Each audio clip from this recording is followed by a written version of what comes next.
that is remove.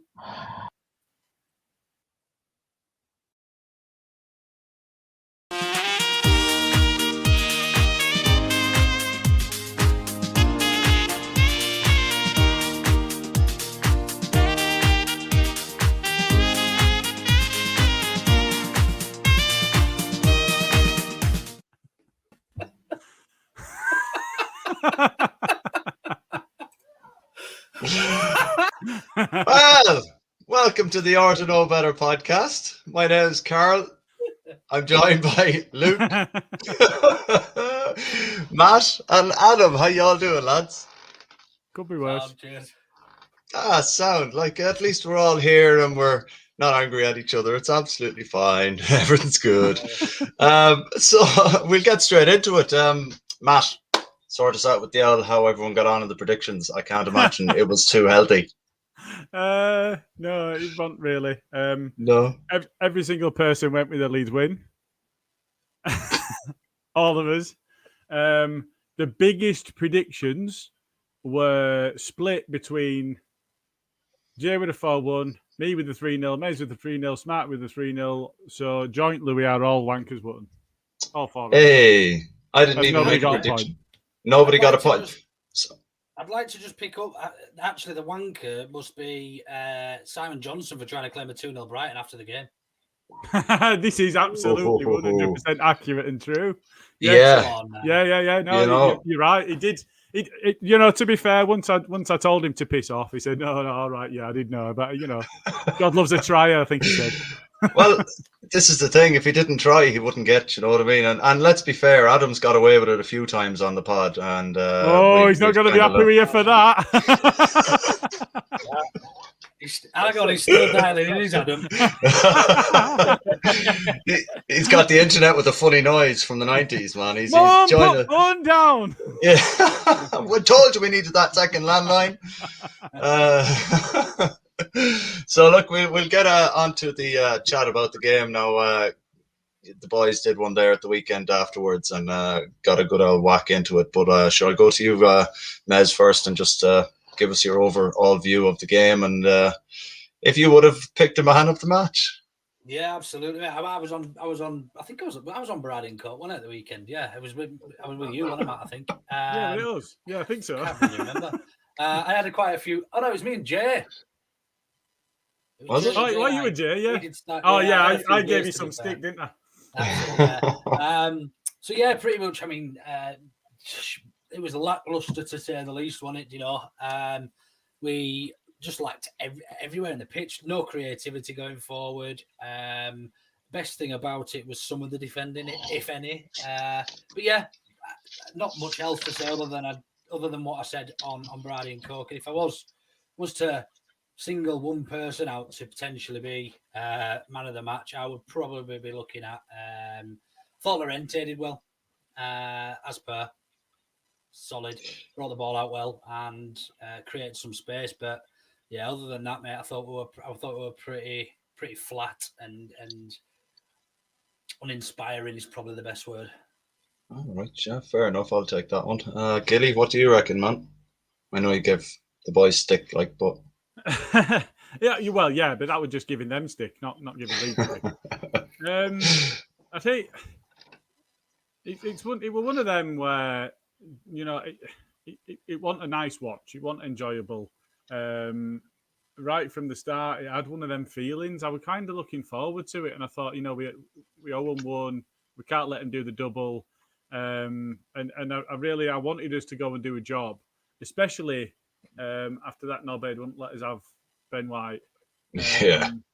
I really wanted it. But much as I don't like to give the opposition any kudos, I thought they managed us pretty well. We were in a position where we never really got to settle into our rhythm. And some of that was maybe our players being off the ball. But I think some of that was the way that they played against us. They're all giants for a start. And they allowed us to get the ball on the wing and cross it in because it was easy for them to deal with. We had wingers crossing the ball to one man in the box who was being marked by 3 giants. What was going to be the outcome? You know, we were never going to be on top that way. Yeah, it's funny, like, you should mention that, because I thought at the beginning of the season we kind of we eliminated the not getting, goals from crosses by getting into the box and cutting it back, and we seem to have stopped that recently against teams with huge centre backs, which kind of baffles me a little bit, because against big centre backs we're always better on the floor. So I don't know. I personally think it wasn't a great performance. I was disappointed by a lot of it, if I'm being honest. I thought that the opening 11 minutes, Brighton absolutely hammered at us. I don't think we were in it at all. And even then, I thought with the ref giving free kicks against Jack Harrison on Moon Pie, I thought... Moon Pie. Yeah, Moon Pie, yeah. I thought the free kick that he gave away that led up to the penalty was very, very soft. I thought that gobshite went down. It was a battle for the ball, and Jack got in front of him, in my opinion. And I think he just that was a soft free kick to give in that area of the pitch. I think, Yeah, I don't know. Do you think we deserved anything? I don't think we deserved anything, but I don't feel that the ref was. I don't know. I don't think he reffed the game really. I don't think he was in any way. I said on Brady and Cork, you wouldn't. I mean, that game probably should have ended 0-0. It was a shit game to watch. But another thing I pointed out as well is just on what you said there, Gilly. We seem to be almost setting up in a defensive manner rather than an attacking manner. Whereas before we played, the big teams that we've come up against recently, it was sort of a bit more gung ho and let's fucking go for it and go and attack any team. Whereas I don't know if the nature and the outlook of the team has been sort of shifted somewhat to counteract the better teams, that we're expected to come up against, and we managed to get results out of those. Whereas we seem to have stuck with that against fucking Brighton. And it just that's how it felt. It just felt like we were on the back foot, we're allowing them to come at us, giving them possession. It was shite, wasn't it? Yeah, I didn't enjoy it.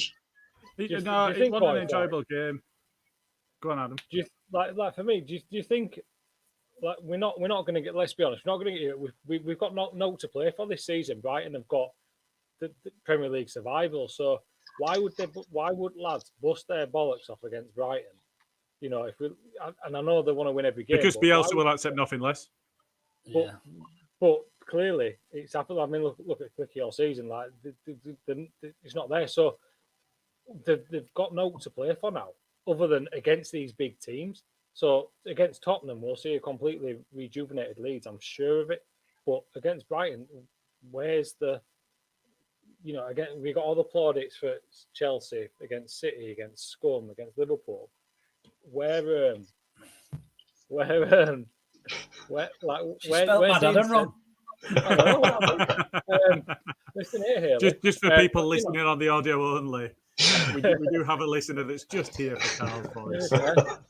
Where's the incentive against a team like Brighton? And Brighton's incentive was probably higher than our lads' incentive. But Brighton didn't play all that well, though, Adam. I don't think Brighton played particularly well. They didn't go out to. I mean, they didn't. They were shite as well. The penalty.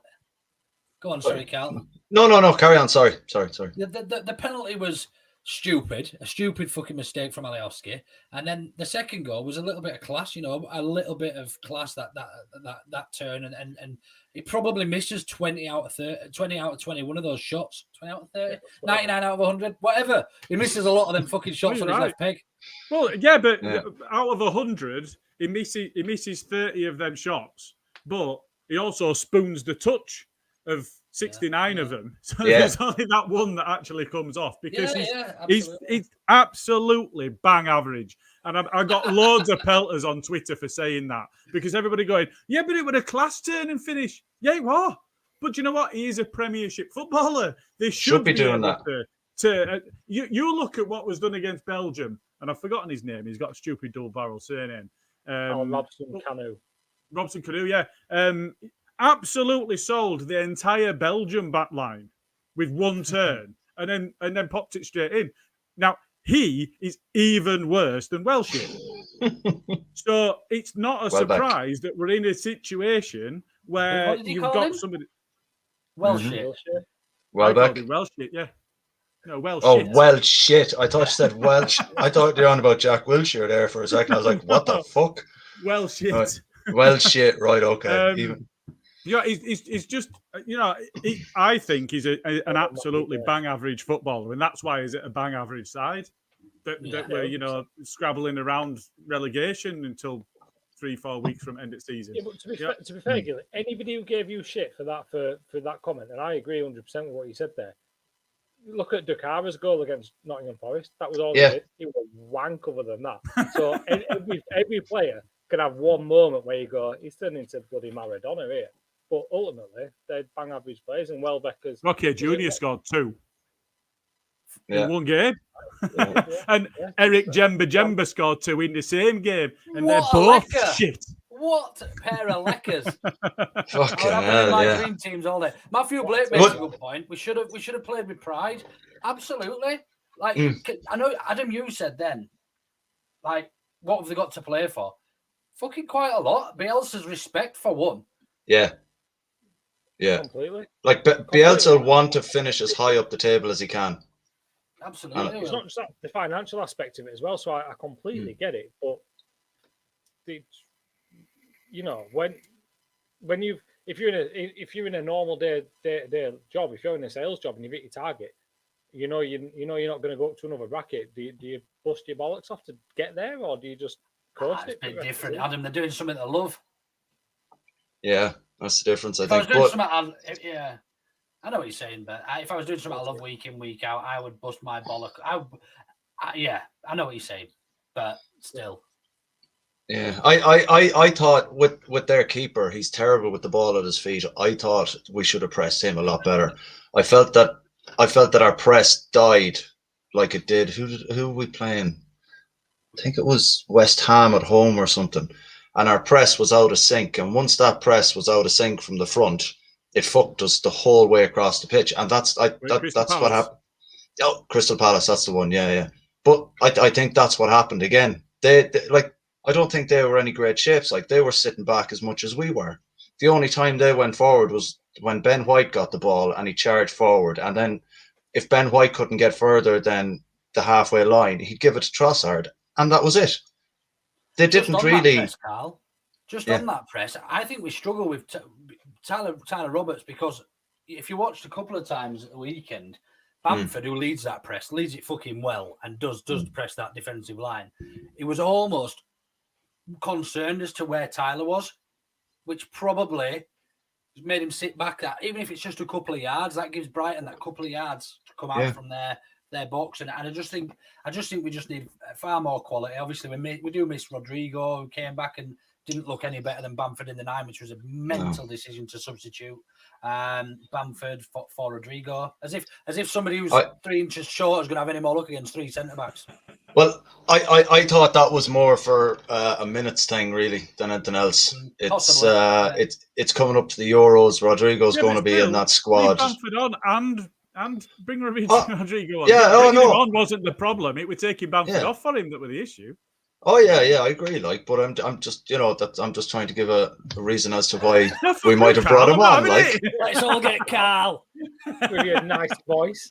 It's a good, it's a good job I've got fucking beer, lads.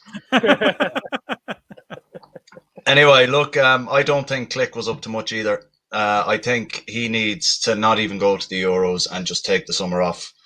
I know representing your country's great and all that jazz, but Jesus Christ, if we want him to that, Carl. Oh, that's fair enough then. I won't say anything. The one thing I will say is, to come back to your point, Luke, I genuinely think that that's one of the best performances Brighton have put in this season. Now, I don't think they played well. I just think that's one of their best performances of the season because they've been shit. They've been shit all season. They've taken 6 points off us. So I now feel like, I now feel like a Man City fan must feel when they've spent 1.5 billion pounds on their squad. We're gonna take 3 points off them at their place with 10 men. 4 Yeah. points in the season. They haven't 4 points for they've had season. 1 Yeah, that point off beat us. us. It doesn't compute, does it? We should be wiping the floor with Brighton because they're shit. So anyway, Yeah, but the thing is, your point there, Gilly, man, about the City game, we actually played well with this in the scenario we found ourselves in. We played a lot better than Brighton played on Saturday with 10 men against City. And that's what's frustrating is that they've taken, like you said, 6 points off us, and we're sitting there going, well, fuck me, we beat Man City with 10 men. Yeah, And but Wolves, Wolves have as well. Yeah. And they're shit too. And I didn't realise, but Matthew Blake is not Matthew Blake, it's Jimmy. Oh, is that Jimmy, was it? Yeah. Oh, no, it's probably Barry's young fellas. No, he's saying it's Jimmy the ref. It comes up as Matthew lads every point in his money. Welcome, Jimmy the ref. Oh, all right, Jimmy. Hi, Jimmy. Welcome along, pal. Well, he's just taken the limelight away from his grandson there, so nice one, Jimmy. Just one more point before we move on from this, because we're going to go on and do the poll. Something that really fucking annoyed me at one point in that game, and I don't get very annoyed very often, but this fucking grinded my gears, was it Clive Tilsley that compared Lewis fucking Dunk to Maldini? I'm sorry. If I ever see Clive Tilsley or whoever the fuck it was in the street, I'm going to bring him to Specsavers and buy him a pair of fucking glasses myself. Fair, that was a hell of a chest back. Fuck off. He was about 10 yards on his own and he had no one around him. I could have done that. It was a decent chest back, but it doesn't make him Maldini. Doesn't make him Maldini. No, I'm sorry. Who do you think you are, Nesta? I could be. You've never seen me ball, man. That's the way it is. Like, just one other point is somebody mentioned Trossard's name. Now, between him and Mumpai, here's a question that we'll just put out to people watching and to you lot. Are there any two players in any given team, in any of the sides in the league, that have a more punchable face than them two? Ooh, that could be a poll. That could be a poll. Yeah, I think. I'm not seeing it. I'd love to smash them two right on the nose. I think Bruno Fernandes. He's not in league. No, but he's still got an horrible face. He has got an horrible face, the little rat bastard. I think Bruno Fernandes, man. I'd love to sock him in the face, man. He's just got one of them. Oh, I don't know. It's just you could do a one, like, you know. Two players in one side are more punchable than Mumbai. There is. Harry Maguire, Pogba, and Fernandes, 100%. Pogba as well, yeah. Any scum players? Any of them? Yeah, but 11 of them. You put them in the other side, would you? If they'd have never gone to scum, would you have hated them as much? It's just the shirt, isn't it? You just want to set them on fire because they wear the shirt. Whereas I hate Bale and Maguire. They're not in the same side, I don't think. Different teams. Facebook user. There's a reason they're coming on as Facebook user. They don't want to see. They don't want to get it wrong. Anyway, move on. All right, we'll move on. So, right, we're going to go on next to the poll. So, Adam, we're going to throw that at you, man. Take it up there now and see what goes on, and let us know what won. No worries. Okay. So, the questions tonight were: is it time Poveda gets a start? Is a Klich mystery? Social media blackout or the Big Six protesters? And it's all about Klicky tonight. So 45% of the vote want to know what the fuck is going on with Matthias Klich. Jesus, so that's a landslide. It's 33% of us wanted to know about Poveda. But you know, we give what the viewers and listeners want. So what the people want. Give the people what they want. That's what we're here for. That's it. That's what we want. So yeah, I've got my own opinions on Klicky this season, and I'm sure we all have. So, Gilly, what are you saying? What do you think the biggest problem with him in the season is? Did he burn himself out last season? Has he got long COVID? Is he just fucked? Like, what's going on? So I mean, the COVID stuff is realistic. I think that's we know when he went away with Poland, he tested positive, didn't he? So there's a potential there, but I think it's been rumoured for a long time that he also had a hip injury. Now, I don't know if the club wanted to acknowledge it. I don't, I believe Graham may have covered it. The Square Ball lads spoke about it as well. So we're in a position where maybe we've got somebody that's carrying a hip injury.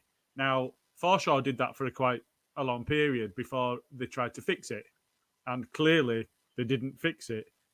So given the experience that we've had with Forshaw, and I think there's a player there. If they can get him fit, I think he's still a capable player. And I still think the same with Klich. I love watching him play, and he's so good and he's so dynamic with the ball, without ball, all of that. But, all right, heck and bottom. Yeah, but he is a shit house, and I love that about him. But he's he's almost. I think the shit house in him really comes out when he's really in his pomp, when he's really on his game, and he's lost the edge. So he's still a capable footballer. He can still pass. He can still move about, but he's not as dynamic as he was. He's not as at it as he was. It might just be that we're in a situation where he played 5,000 games consecutively for us and for his country, and I was saying when we first started the pod and before that I think I rate him, but I'd like him to have a bit of a rest, and that was going on for maybe a good 12 months before he did. And then he got absolutely fucking steaming, and he's fucking brilliant. So it could be any of them, and I think when you get right down to it, it's a case of one of the concerns I've got about this season is the season's going to run to a close. And then it's the Euros, and then we're going to be straight back into a Bielsa pre-season. And they didn't really get a pre-season this season. Where are they going to get some downtime? Yeah. The players that are in the international squads, where are they going to get some downtime? Because they fucking need it. That's kind of why I'm glad that Bamford and Ayling haven't been picked in a way, really. Hold your horses, because they might get there. Number 3 just extended from 23 to 26 players to be taken to the Euros now. They might get there. Nah. However, I think Greenwood will get him from scum, to be fair. Yeah, I think that'll be the case there. But yeah, I think Klich is just feeds off the crowd, and the crowd's not there. It might be down to the hip injury. It could be down to long COVID or anything but personally, I think I've said it before, and we've all kind of said it in some form or another. He feeds off the crowd, and you can see it. Like when there's no crowd there, I know the professional footballers and all that, but you would struggle to get up for it, I think, a little bit if there was no crowd. And Bamford come out said, "Oh, they're used to it now," and this and that or whatever. But a player like Klich, I think he needs that. Like he only missed one game in 2 and a bit years for Leeds, and that was because he was hungover. And not because he was still pissed. Well, yeah, he didn't give himself time to get hungover, I think. But for a player to put in an effort like that and then get bugger all kind of downtime, like you said, and it's going to be worse again now this year. I think with the squad, the way Bielsa likes it, I think we should probably start utilising some of the 23s that have the prospect of playing in the first team at the start of the season, perhaps, because the international players, they're going to be shafted. We've got Llorente going away, we've got Koch, we've got Bleeding, Phillips, Roberts, Klich, Alioski. Yeah, depends on whether he takes it or not, whatever. But that's there's 5-6 players gone, and I don't know. I don't know how they're going to manage it. Yeah, and Rodrigo. Yeah, and Meslier recently. Meslier won't go. No, but Rodrigo, he's going to be back in the Spain squad. He's not going to. He's not going to. He's their number 9. He's going to the Euros. Last few games, but I think it's probably because of injury and that. But in terms of Klich, obviously we've all, or Klich or whatever you want to say, we've all heard. Obviously, I don't know if it was mentioned on one of the other podcasts. I can't remember what. Somebody was telling me about it on Twitter that he's actually waiting for a hip injury, a hip. Not an injury, a hip operation. Operation, yeah. I'm fucking. The was that I mentioned. Yeah, have you already said that? fuck you guys, I'm going out. It's not me for once. No, but also the long COVID. Surely they have testing and vigorous testing based on CO2 and oxygen and all that sort of stuff. Surely Bielsa would be on that. If it is anything to do with COVID, he would have had absolute in-depth analysis on how much oxygen he can take in and breathe out. All that sort of stuff is done daily at training, I would anticipate. So I can't see that as an excuse. I just think he's fucking still over from the promotion party, if I'm honest. Maybe they've just found his level. Yeah, well, no, I don't think so. Because the first 10 games of the season was fucking outstanding. He was, to be fair, yeah. He was class. All he was missing was a goal. Yeah. Go on, sorry. I don't know. I think that there's going to be a lot of players in this squad who are going to find they're playing at the top end of what they can do, and I think a lot of them are going to start going over the cliff, with their performances and that. And I think maybe we've just found it with Cliffy. I think he's burned himself out, and I don't think that's a real positive way to look at things. Yeah, it's a realistic way. It's a realistic. But you look at it like, do you want to play a half-assed Clicky next season, or do you want to go in for Rodrigo de Paul and replace Klich? So we can sit here and we love him, but ultimately time moves on, club moves on. No, but I think the conversation is around Klich. That's all. That's why we're speaking about him. But no, why is he gone shit? Yeah, we can replace him. Yeah, fine. But I think, how can you go from those first 10 games this season, from being looking settled and a decent Premiership level player, to what he is now, where he's not looking disinterested, but he just seems a yard behind the pace, and his touch isn't as great. Yeah, Adam, you actually said it yourself, man. He's burnt out. I think he's just burnt out, man. But that doesn't mean he's not found his level. Like Luke was saying there, I think first 10, 12 games he was absolutely smashing it, but the guy hasn't had a rest. He got rested. That's why. He came back with COVID, didn't he? And he didn't play a few games. And it's almost since then, I think, because when he went away on international duty, that was sort of the break. Was it? I can't remember anyway who they played. I think it was before the last international break. Yeah, it was before. Sorry, not the last one. It was the one previous. Excuse me. Yeah. The one. How many games has he started? He's not started for a good few games now. So he's getting a bit of a rest. He's not, although he's involved in the match day squads, he's not turning out for the 23s or whatever. So he's getting that. He's getting a rest. And I don't know. I don't know. I'm at a loss, if I'm honest. I'd love to know what everybody else. I think it's probably a mixture of everything we've said, isn't it? He does feed off energy and positivity, performance wise. When a player's out of form, they're out of form sometimes, and it can go on. You look at strikers don't score for 6 months sometimes. He could just be going through a poor patch in form. I'm sure he'll come back, and he will be an important player to us, Adam. I think you're quite right in what you say about we do need to look at that. That is a position we do need to strengthen if we want to move forward as a club. And Rodrigo de Paul would be ideal for that. Is it realistic? Hopefully, but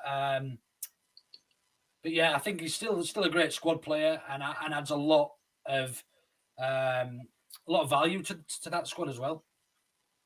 Yeah, no, I agree, 100%. I just think there's a lot going on there, isn't there, with Clicky? And we could do a whole podcast on his performances and where we're at, because he set himself such a high standard. So when he drops below the standard that we're used to, it is alarming. And yeah, I hope it's burnout, and I hope he gets a good rest. I hope it sounds horrible. I hope he picks up a niggly little injury and he doesn't go to the Euros. As much as I love to see Leeds players representing the countries, and I'm proud to see that, I'd rather, if anybody's not going to go, I'd rather it were him, so we have him fully firing when crowds are back, and we have him this season. Just to put another element into the mix is when he was struggling previously in the season, Phillips was out, and we were saying before he's lost Rodrigo, and he's lost Phillips, and he's got Stroik behind him, and he's got Roberts alongside him. And with the best will in the world, Struijk's a decent centre-back. No two ways about it. He's at the right level. He's a decent Premier League centre-back. And to say that about him at this point in his career is great. But he's not Calvin in CDM role. No, he had Cock behind him then, didn't he? Not Struijk.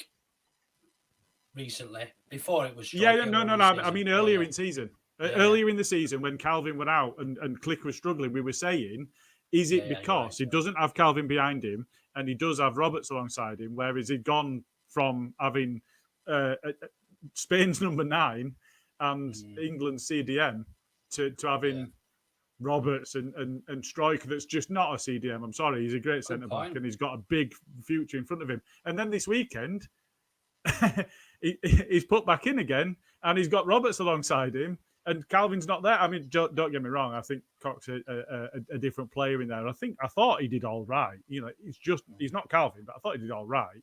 But he's not had an opportunity in a settled side with the players around him that we want to have around him either. So you don't know if it's related to he thinks that he's got to do a bit more, or he's deployed a bit deeper, or he's just in a different role.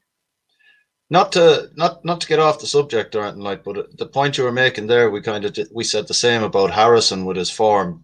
Was it because he didn't feel as comfortable with Alioski at left back as he does with Dallas? And it goes back to your point, Gilly, which is a very good point. Like, it's those core players that he's used to playing with, and if they're not there, then maybe he doesn't click in the same way. Pardon the pun.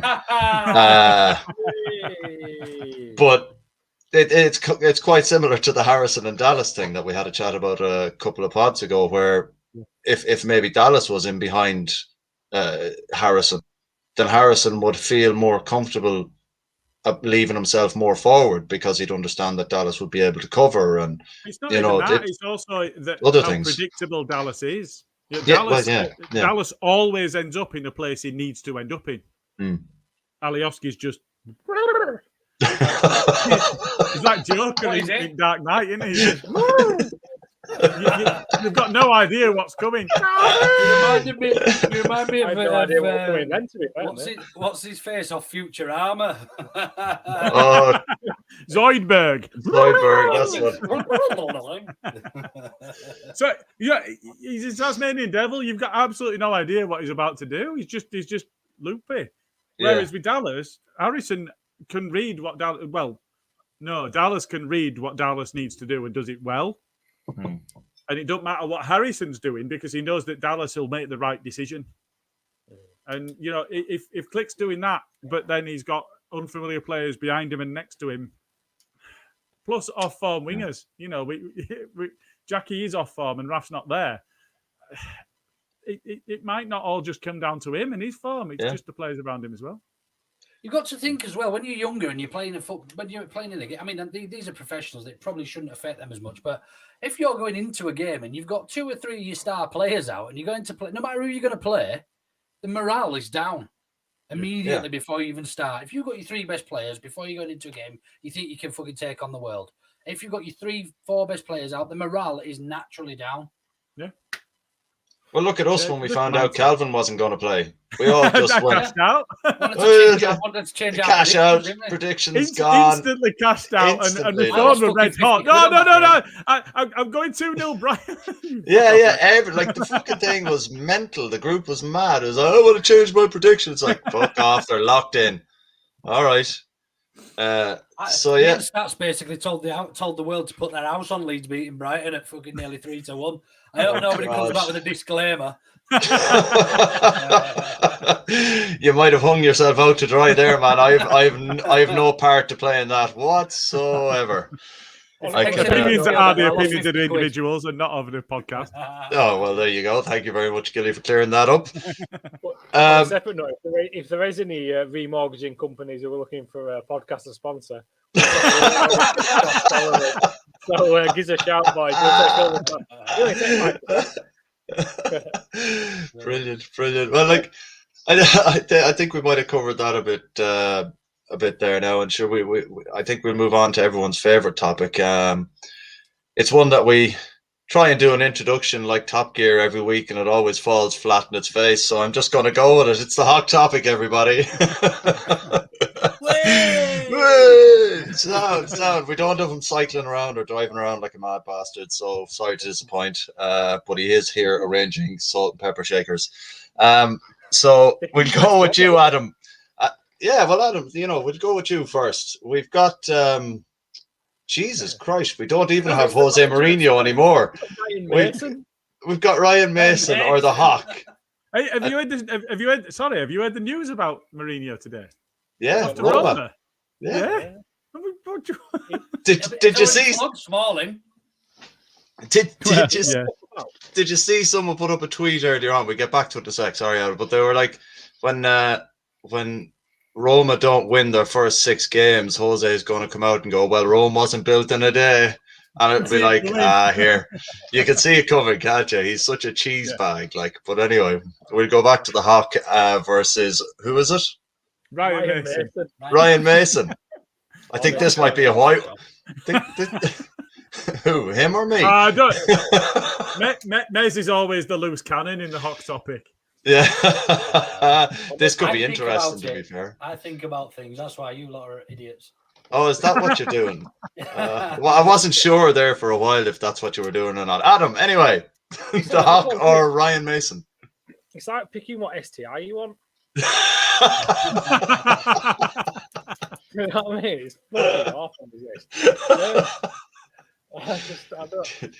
Do you want chlamydia or gonorrhea? Either way, it's not going to be good. It's horrible. You know what? I'm going to go with that. I hate to say this. I'm going to go with the Hock.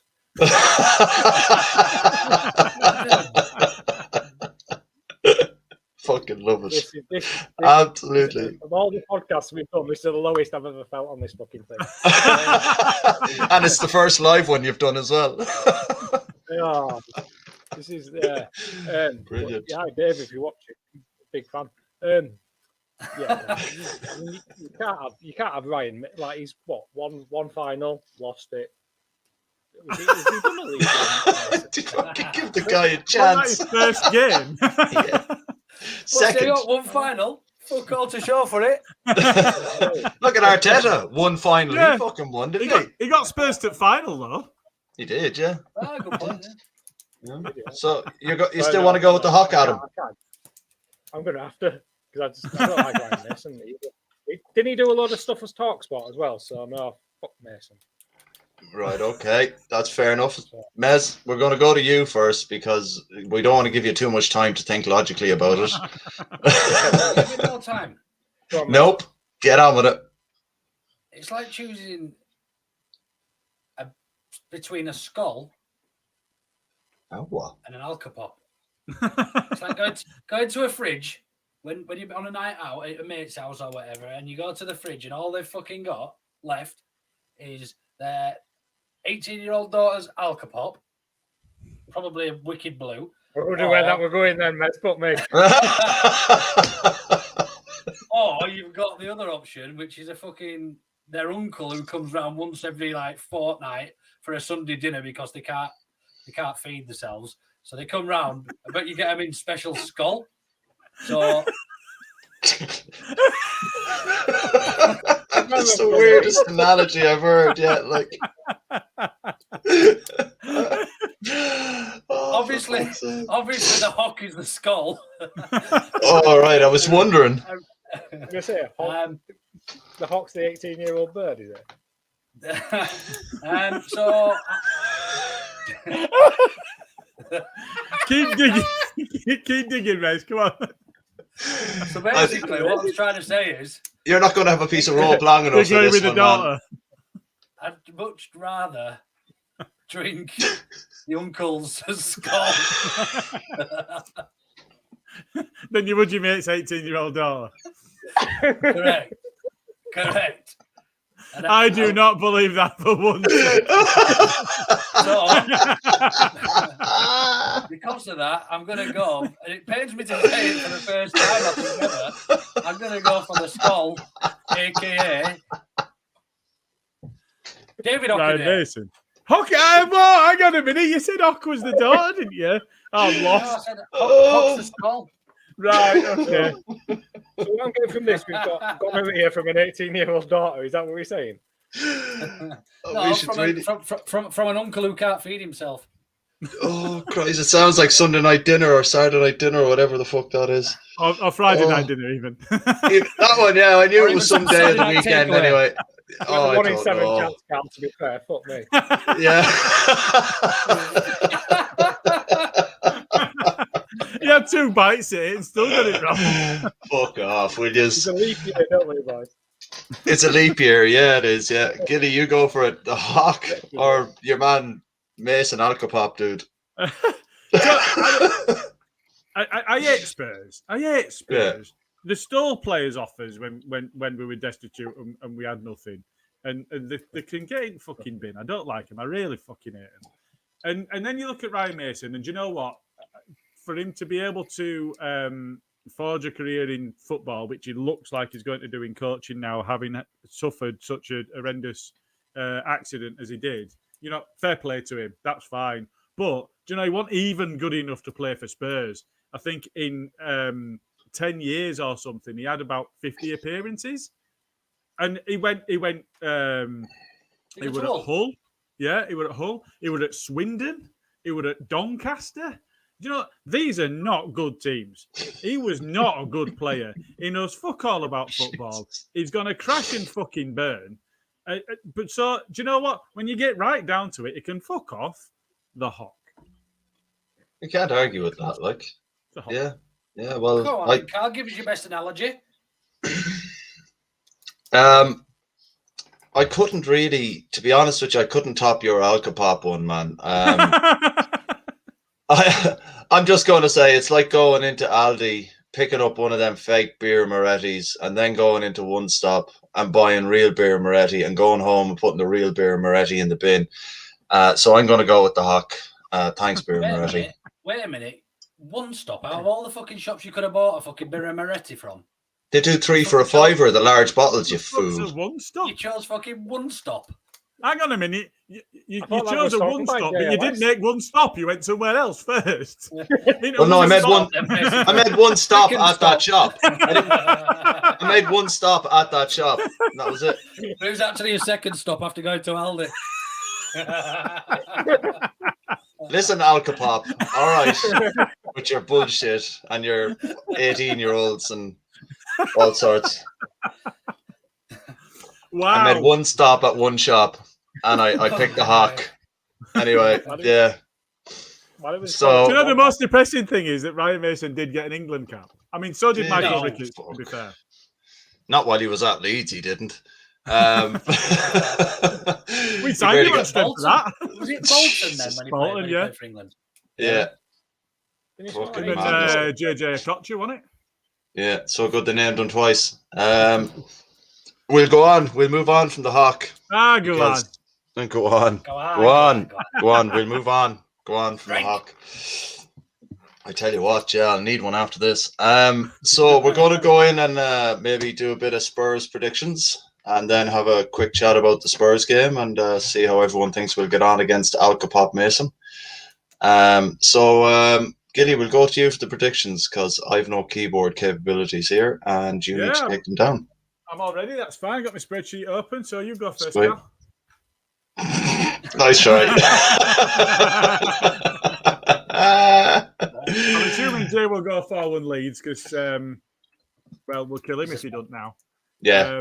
So he's Luke, nailed it. Luke, you're next on my screen. I'm gonna go with a WKD Blue. 2-2. Ooh, Desmond. Oof. Suits you, sir. Desmond, indeed.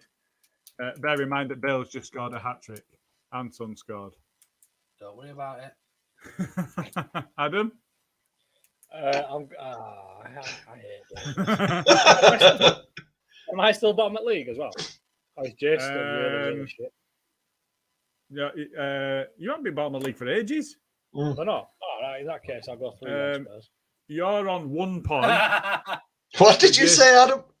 Sorry, I'll go Gilly. 3-1. I'll just go logical 3-1. now. It's going to be 3-1 Spurs, isn't it? We're not going to. 3-1 Spurs. Wait a minute, you just said earlier that you'll see a different Leeds team. We'll step it up against Spurs, and then now you've just told us that we're going to get beat 3-1. Well, yeah, because if we play like we did against Brighton, we'll be 5-1, won't it? So No, but you said earlier that you'll see. I'm sure That we'll we see a won't play like regenerate. Yeah, make your fucking Yes. mind up. No, we'll see a rejuvenate, but it's still a rejuvenated Leeds. I don't think he's good enough to stop Son and Bale. But it is to be against City. Hey, I'm not judging you. I hope you lose 5 points. Don't judge when I get my 5 points, but which I'm still owed 5 from Everton game. But Lies. What worries me? Thank you. What worries me is Bale, an informed Bale versus Alioski. It just worries me. So We'll get here's into a that in a question for sec. you. Hold on. Here's a question for you, just because somebody mentioned Man City. Man City's forward line or Spurs' forward line. If you could sign one of them for Leeds, which would you go for? I go Spurs every time. I'll get Kane in straight away. Kane, Son, Bale. Kale, Son, Bale against. Kale? Kale, no. Kale, Son. Kale's Like a vegan meal, that, mate. Kale's a vegetable. Bale, Kane, and Son. Kale, Son, Bane. Bane's in Batman. And then your City line, you've got Bane's on, sir. you've got Sterling, Torres, and Aguero. No chance. No, not Torres. Jesus. And Aguero as well. Yeah. You don't play Jesus, them three, Aguero. What? They don't play them 3. Well, they might do if they could get them off fit. They nearly played them against Palace. No, they didn't. Nearly. They have 2 I said- winners. All I said nearly. Pick any 3 from City you want. Would you take them over the 3 at Spurs? I would take City. I'd take Foden. Hold on. Can we wind this chat in for a second, because we're going to talk about the Spurs game in a few minutes, Okay. and we can kind of involve that in it. Can you give us Where your the fuck? Adam gone. to the cellar? Can you give us your prediction there? He said 3-1, Gilly. And what are you I got saying, his. Mez? I got his. I said 2-1. Mez has gone 2-2. Desmond. All right. I've gone 2-1 Spurs. All right. Okay. Who's clicking the pen? Filthy Otter. That's Luke. This This is the first. That's the cellar door. That. Yeah, I can't say this is only the second time this season I've gone against Leeds, and I just hope you all get. I hope that. Hey. And do you know what? If Calvin and Rafa are both back, I'll want to change my prediction, and I won't be able to. But I'm scared that without the 2 of them, we're going to get Calvin's pumped. back, isn't he? We didn't know he was out this weekend, let alone next weekend. But come here. Tell me, Gilly, why is this the first time that you've gone against us, even though you don't doubt us and go for a draw? If you doubt us, what's changed your mind this week, Gilly? I just. He wants the points. He's greedy. He's a greedy man. Yeah, well, yeah, I'm dropping away from leadership. I need to get it right. Right. Okay. Well, I'm not taking that as an excuse because of what you said previously. So what you could do is what you could do is you could counterbalance it and you could give your own prediction, or you can shut the fuck up. I won't shut the fuck up ever. Show me the cheese. I've got to fucking beat you with the cheese in a minute. Right, so we're going to go on and have a quick chat about Spurs. Show me the cheese. I'll give you fucking cheese now in a minute, sunshine. So we're going to go in and start chatting about Spurs a little bit here now, and I'm going to start with you, Mez, because you had something that you wanted to point out there to Gilly before I rudely interrupted, but we were doing predictions, so it was well within my right. So carry on, man. What were you going to say? So basically, Gilly offered us the front line of either City or Spurs. Now Spurs, obviously, your front 3, you got Bale, Kane, and Son. Yeah. Which that stamp last week was fucking horrific by Fleck, by the way. Yeah. But when you look at City's front line, I think they've got so much rotation. But if I was just to pick the best 3 from City, I would probably pick City's front 3, and I'd probably pick Foden. I would play Sterling as a striker, and probably Torres on the right. That's the three I'd take. You'd pick Torres, Sterling, and Foden over Bale, Kane, and Son. 100%. What's in that vape? How to really evidence that you don't know ball? That's like horrendous. That's I don't like give a shit how good Foden is. He can't hold the other two. I mean, he is going to be an absolute amazing player. Trust me. Yeah.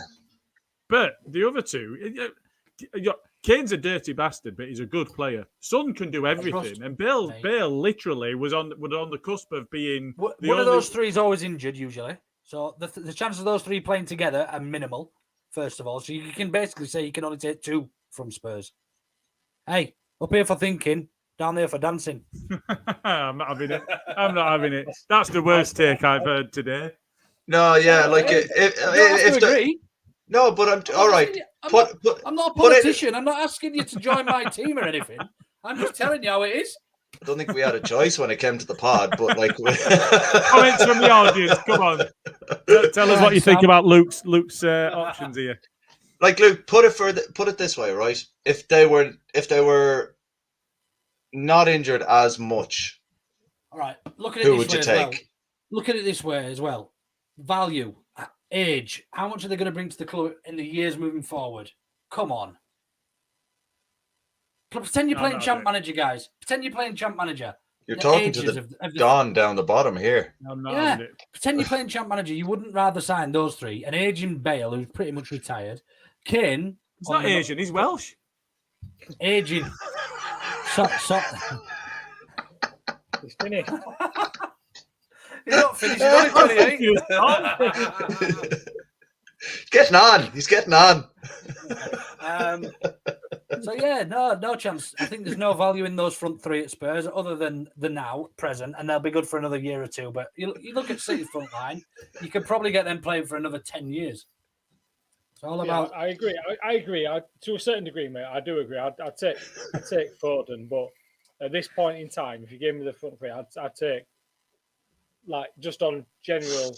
Spurs have only just got good. They've been pretty average all season. So for you to say that it's based on form and the current performances they've been putting out over probably the last month, maybe 6 weeks. Kane's won Golden Boot. Whereas City Kane got more goals and assists than anybody else in the European leagues than Lewandowski or something stupid. Yeah, but City have got an overall amazing side. Spurs haven't. All Spurs have got is attackers, and they've been playing under Mourinho.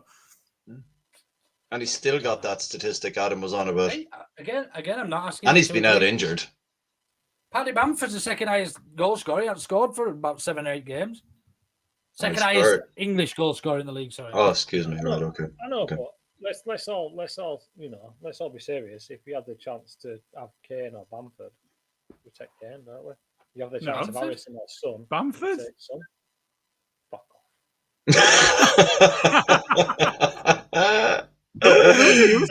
Podcast, but that's taking the piss. Anyway, onto the Spurs game. But we are on the topic, like. Yeah, just to add, I think there'll be trouble defensively for us. Obviously, with that front three, which is probably the second best front three in the league after City. It's all right because Skipper's back. Yeah. Oh, good. Skipper's back. Yeah. Liam Cooper hating bastard. He'll neutralise Kane easy. So yeah, I think it'll be a tough game. I think it'll be end-to-end. I think it'll be a good fun game, better than the fucking Brighton game to watch anyway. Yeah, I think it will be as well. What do you think, Adam? Yeah, I'm going 3-1 Spurs. All jokes aside, we've done that. We've done that. You went to the toilet. Oh yes, I went for a piss. Sorry. This can't be edited out, Adam. People saw you get up and fuck off, like. Yeah, I ordered the picture. No, I just think Spurs are gonna. Yeah, they're the better team out there. Let's be honest. Like man for man, they've got better players. Cooper coming back in, I think, will be a really good thing for us. I think it will show up the back, and it pains me to say that. But I think the back four does look a lot more settled. But I think I think we're going to struggle. Question then, Adam. Who do you think is what formation are we going to play? Bearing in mind they've got those three that'll play up front. What formation do Leeds play? Are we going to be in a position where we'll see a back three? No. Normally, when we see two up top, we'll play a back three, won't we? Now, how do you decide what they'll do? Is Bale on wing? Is Son on wing? Are they only playing one up top? They play three, don't they? Yeah, they always go three up front, don't they? So I don't think. Yeah. And it don't matter. They could play all 10 up front and just have Lloris in goal. Bielsa's not going to move from what he wants anyway. So no, but Bielsa does adapt. If you're playing against a team that play two up top, he'll play three at back. Well, no. Have you not noticed this before? Don't start giving me shit now. Like, did you not use the coach for Juventus? Like, okay. Fucking hell, Adam. I go for a piss and you Can watch it back later. We didn't open our mouths. No, I just think, mine was on. Unfortunately, as tactically astute as Bielsa is, I just can't see us getting anything from it. I think I'm the same as you. It's not going to be down to Ryan Alcopop to get the win over us. It's just going to be down to the players. No, wait, no. I'm changing. I'm changing. It's before the end of the podcast. I'm changing my score. Why? What have you read? I haven't read anything, but we're at home against looking that way for ages. So-called fucking Super Six. They can bollocks. We're having a clean sweep, no defeats against the so-called fucking European Super League bastards. I'm going draw. There you go. It's nice to have you back, Gilly. Found your spine. How you doing, boy? You're only putting the draw because you're afraid we'll fucking lose. That's all it is.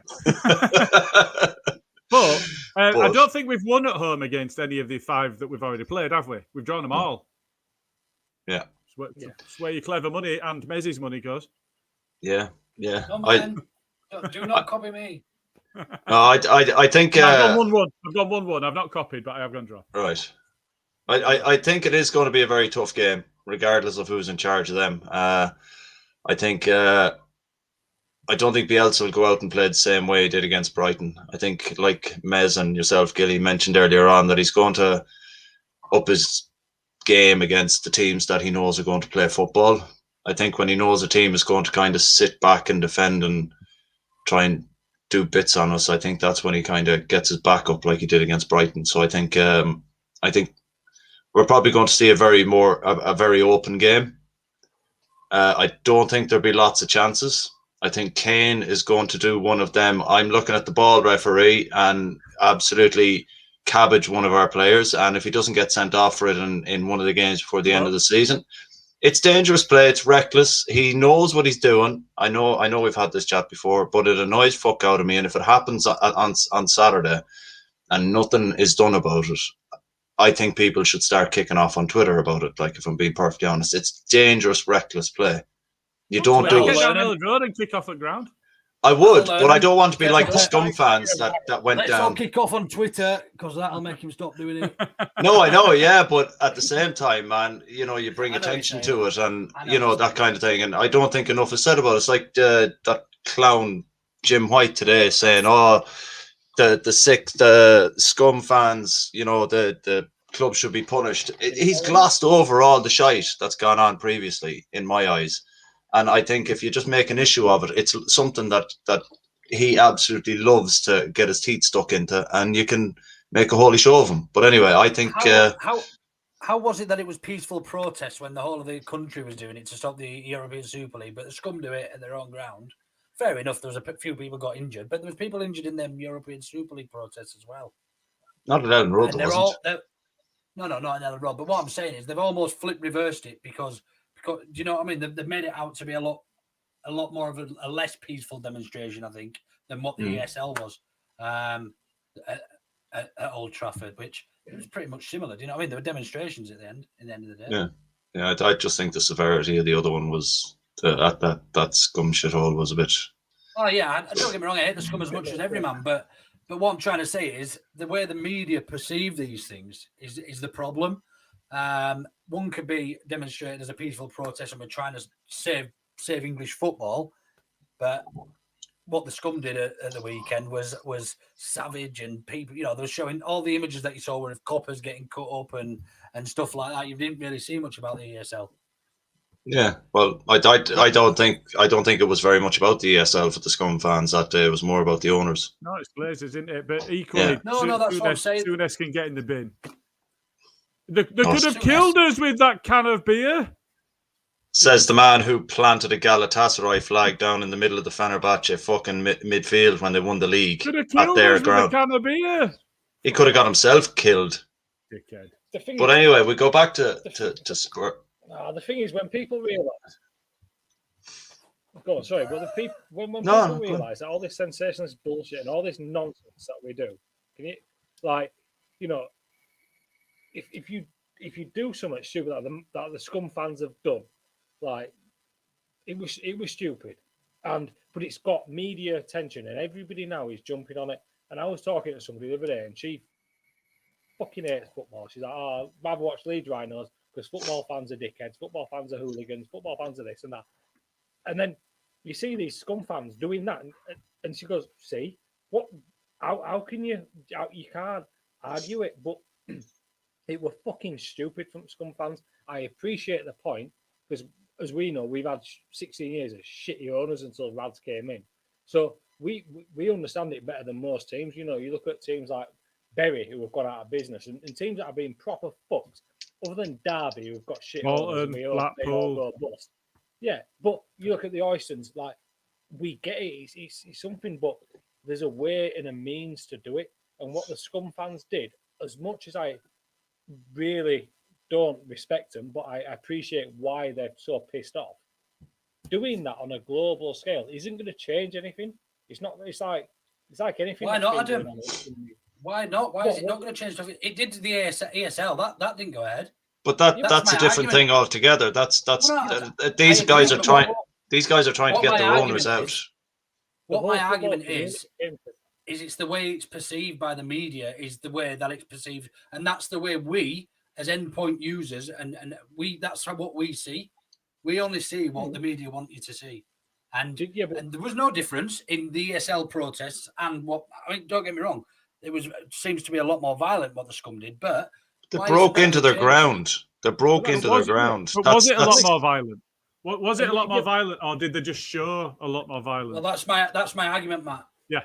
And I fully understand that, and that's where you've got the arguments of BBC Radio 5 Live will say Chelsea fans behaved impeccably when they did their fucking little protest outside Stamford Bridge, and Man United fans and scum fans, whatever, they've acted like fucking hooligans, and that it is perceived. TalkSport will report something different to what 5 Live, but ultimately, it's all complete bollocks, and the powers that be in football need to take a look at this. The Glazers aren't going to look at what the scum fans have done and go, "Oh, actually, yeah, we should probably sell this club to Gary Neville." Like, do you know what I mean? It's not going to change, and by acting like dickheads and doing this, I appreciate they want to make a statement. The scum fans want to make a statement. You're going to change anything. But at the same time, what else have they got? I get it. I get it. This is like, when in the 80s, obviously we weren't around for that, or we were born, but we weren't at games at that point. But it's like when English teams were being persecuted for things that certain clubs did in Europe. Like, it's that same furore and bullshit around it. Like, it ain't going to change. So by reacting in this way, the scum fans, they're getting the point across, but it ain't going to change out. Nothing is going to change in football until you're right, Luke, until the media and the TV channels that control British football and European football are given less rights, because they'll point us out to be the worst fans in the world. They'll point us out to be absolute psychopaths and hooligans and all this. And we all care, regardless of whether you're a scum fan, a Chelsea fan, a Leeds fan, whatever. We all care about our clubs. But until we actually get to the bottom of it and take the power away from the media channels, we're always going to see this sort of. And how do you do that? How do you do that? You set up a Premier League. You set up a Premier League only platform like Amazon, and sack off the likes of Sky, sack off BT, sack off Satanta, sack them all off. Amazon style fucking platform, charge a $5 a game. I read to earlier make billions. Chelsea have invited a fan.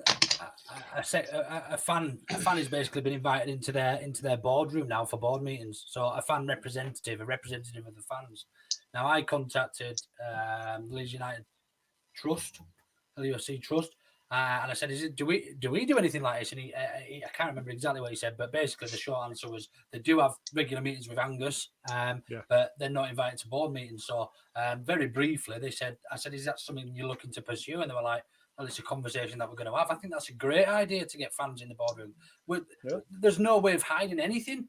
If there was a fan's voice in every board meeting across every club, how do you pick your fan? Well, I did say that. If you've only got one, it could be a right danger. You've got no idea. I'm not sending Adam. I've got some ideas, guys. I'm not going to say anything because we know. Could you imagine if it was like Battle Royale and you just throw everybody on a little island? I got a great idea. And just see who the last one is. Get me a fan, guys. Get me on. Right. Well, we. Sorry, Adam. Go on. No, I think you're right there, Lou, with what Chelsea are doing there. I think we need a fan representative in each of the professional and semi-pro clubs. I think it's.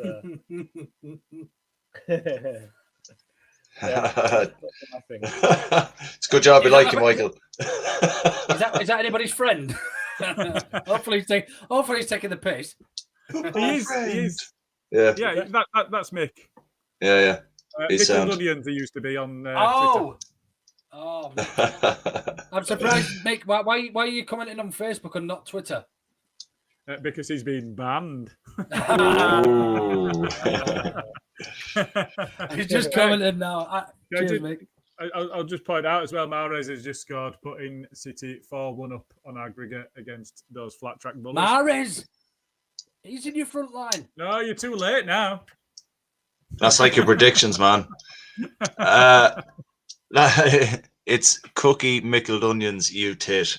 Come on, I wish somebody were hosting this. I'm trying, like the Jews. I know you're trying. Right, okay, look, I was going to interrupt Adam there, but I felt bad earlier. So I'm going to interrupt everyone now, and I'm going to go, Gilly, you, Adam, and Bren, you're all doing a sponsored walk. Do you want to give us some information about that so you can churn some money together off the good people that are watching this program tonight? Yeah, so I won't get my say about Spurs, and we'll move on to this. We're in a situation where not feeling bad at all. It felt like Adam was feeling a bit lonely, so I decided that I was going to get involved, and then I kind of bullied Bren to get involved as well. And we might not bullies though. Others. No, we're not. I'm only kidding. He knows that I won't bully me. But no. So yeah, we're doing the Yorkshire Three Peaks in August for M&D Association. Will be greatly appreciated. It's a good cause. The link will be shared. We'll put that in YouTube, Facebook, and Twitter comments. So yeah, whatever you can afford, anything's gratefully received. Thank you very much. Just to reiterate that, folks, the boys are putting in serious effort training for this crack, and they're really going to try and smash it out. Oi! See you later, Cal. He's gone. Don't know what happened there. I'm still here. I can hear you. You turned your camera off. That's better. I didn't turn anything off. Finally, fucking hell. What is it we're going to have to do, Gil? Is it 20, 25 miles? 24 miles. Plus up and down hills. Yeah, I think it's almost a marathon. Big hills.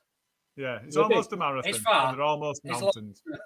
Yeah, so the lads are putting in serious effort. So any bits and bobs you've got in your pockets, send it on to the boys. They're pretty good lads, and it'd be nice to be able to turn it off again. Michael, honestly, man, you'd be surprised how often I have to do that throughout every pod. It's just that these are now live, and I don't get away with it anymore. But yeah, any money you can give to the lads would be absolutely fantastic, and I'm sure they'd appreciate everything that you can do for them. You catch them on Twitter. You can find their links on the bottom of our pages here and on the Orta Know Better page as well. You'll see a few bits flying around. So anytime you see it, please give a few quid. It's for a really good cause, and the boys are really putting in the effort. Look, Gilly, I'm going to say it to yourself here, man. You've got a minute to win it. Give us your effort on Spurs, seeing as I left you out. I won't be a dick like that. So give us your quick prediction. Boys, this doesn't involve you. Just Gilly, quick one before you go. I need 30 seconds after Gilly. You don't need 30 seconds. You picked a Man City front line without Aguero in it, so you can go away. Come on, Gilly, give us it. Quickly then, 30 seconds then. So I'm really worried about Spurs' front line. I think they're going to cause us too many problems, and we're really going to struggle with it. But hopefully we've got Calv back. Hopefully we've got Raf back, and then we'll be able to do our damage ourselves as well.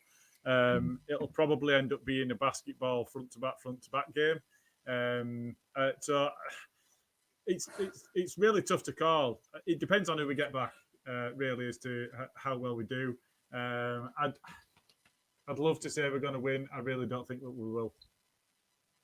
I like your honest opinion, Gilly. That was definitely a good minute of content. Luke, you've got 30 seconds, quick. Oh, thanks, boss. Thanks, Sam. For a good job.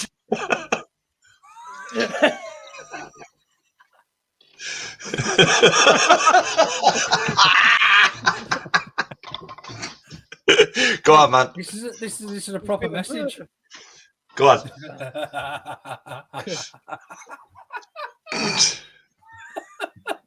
Go on then. So basically, just tell you that we've got stats coming.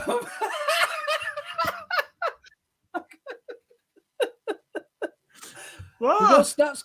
We're going to have a pre-recorded stats for the weekend because I think he's doing something for Leeds Radio. But we've got his fingers crossed that we might be able to do a live stats at the weekend in the morning live from inside Ellen Road, which would be lovely. So keep your eyes peeled. And also Ferran and Coke as well straight after the game with myself and Adam. Jay, maybe? Adam? Adam. Oh, no, fucking Adam.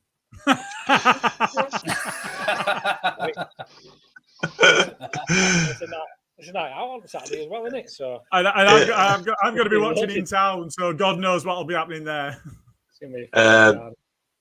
Yeah, so Luke, nice one for that plug there. I hope you do manage to get stats on for a live one, man. That'll be absolutely savage from inside Ellen Road. It'll be a good old thing to get, man, and give us an old look at the beautiful place before kickoff. Look, lads, I really appreciate your time tonight. It was good old crack as normal. We probably run over a little bit more than we thought we would, but sure, no harm. Sure, isn't it all a bit of crack in the end? I'll wrap it up there, lads. I'd like to thank Luke, Matt, Adam, and Matt for joining me. This has been another Orta Know Better podcast. Keep an eye out for I'm a Stat Man with Luke on Saturday, and the B&C with Luke and Matt Adam on after the game. Thanks very much for joining us, folks. Good having you. Take it easy. Cheers, lads. Bye, guys.